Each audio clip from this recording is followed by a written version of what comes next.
আমার ছোট্ট সোনার অন্নপ্রাশনের শেষ দিনের মুহূর্তগুলো থাকছে আজকের ভিডিওতে।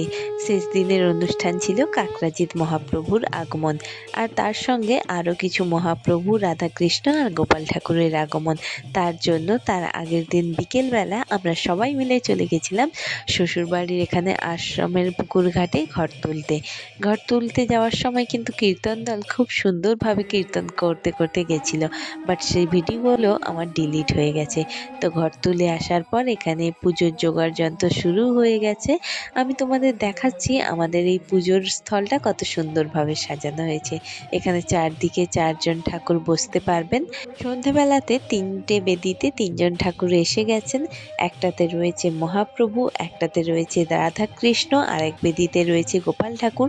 আর একটা বেদি দেখতে পাচ্ছ খালি রয়েছে, ওখানে পরের দিন সকালে 12টার সময় আসবেন কাকরাজিৎ মহাপ্রভু।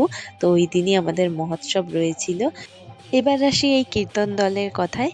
কীর্তন দল কিন্তু খুব সুন্দর কীর্তন করেছিল, কি সুন্দর নেচে নেচে কীর্তন করছিল, যা দেখে সবার কিন্তু খুব ভালো লেগেছে। এবার তোমরা আমার ভিডিওতে কীর্তনটা একটু দেখো, যদি তোমাদের কীর্তন দেখতে ভালো লেগে থাকে। আশা করি তোমরাও তোমাদের কোনো অনুষ্ঠানে কিন্তু বুকিং করতে চাইবে।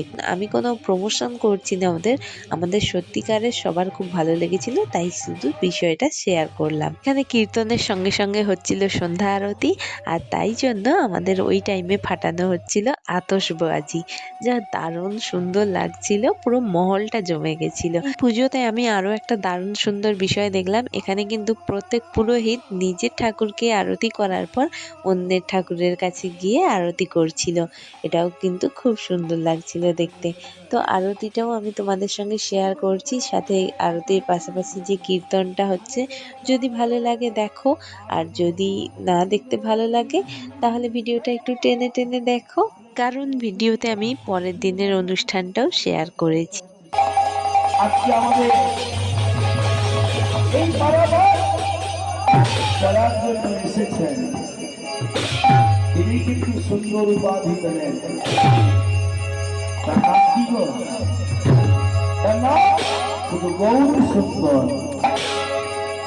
তবে শুধু গৌর সুন্দর নয়, আর কে সুন্দর আছে? আর কি সুন্দর? তোমার ভগবান ভগবান বললেন, কি বললেন? আমার হতে আমার ভক্ত বড়, আমার ভক্ত হবে কীর্তন, সন্ধ্যা আরতি এসবের পাশাপাশি এদিকে কিন্তু চলছিল জোর কদমের রান্না বান্না, আর প্রত্যেকটা রান্নাই কিন্তু খুব সুস্বাদু হয়েছিল। পরের দিন দুপুর 12টার সময় চলে এসেছেন মহাপ্রভু নিজের গাড়ি করে। মহাপ্রভু এখন গাড়িতে শয়নে রয়েছেন। তো এই দিনই ছিল মেন মহোৎসব অনুষ্ঠান।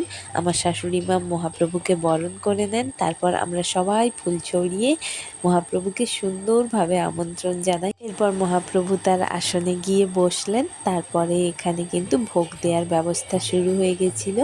সবাই এখানে পুজো দেন মহাপ্রভুকে। মহাপ্রভু আসনে এসে বসার পরেই চারপাশের মহলটা পুরো গম গম করছিল। আমরা পরিবারের সবাই মিলে পুষ্পাঞ্জলি দিই, মহাপ্রভুকে প্রণাম করার পর সবাই মিলে একটু বাতাসা হরিলুট দিচ্ছিলাম। এসবের মধ্যেও কিন্তু চলছিল আগত অতিথিদের আপ্যায়ন। তো তার জন্য আমি প্রত্যেক মুহূর্তে সেভাবে ভালোভাবে ভিডিও করতে পারিনি, যেটুকু করেছিলাম সেটুকুই তোমাদের সঙ্গে শেয়ার করলাম। এরপর মহাপ্রভু চলে যান, আর আমরাও খাওয়া দাওয়া করে নিই। খাওয়া দাওয়ার ভিডিওটাও করতে পারিনি, তো যেটা করেছি ভালো লাগলে লাইক করে দিও।